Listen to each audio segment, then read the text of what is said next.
l'année de la mort du roi Osias. Je vis le Seigneur qui siégeait sur un trône très élevé. Les pans de son manteau remplissaient le temple. Des séraphins se tenaient au-dessus de lui. Ils avaient chacun 6 ailes, 2 pour se couvrir le visage, 2 pour se couvrir les pieds, et 2 pour voler.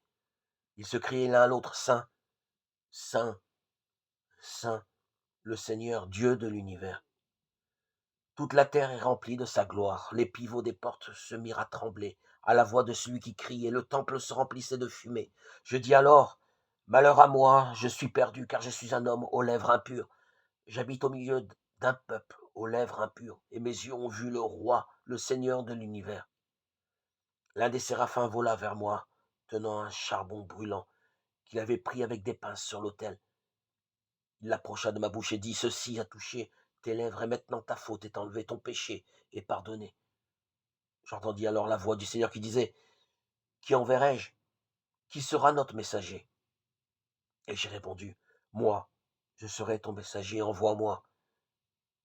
Il me dit, va dire à ce peuple, écoutez bien, mais sans comprendre, regardez bien, mais sans reconnaître.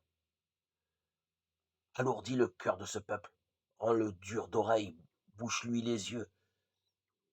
Il ne faut pas qu'il voie de ses yeux, qu'il entende de ses oreilles, que son cœur comprenne, qu'il se convertisse et qu'il soit guéri.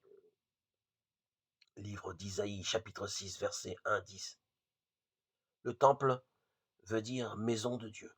Le temple de Jérusalem fut construit par Salomon au Xe siècle avant la naissance de notre Seigneur Jésus-Christ. Il sera détruit par des ennemis et reconstruit. Pour tout le peuple d'Israël, il n'y avait qu'un seul temple, et les Juifs pieux y venaient en pèlerinage chaque année.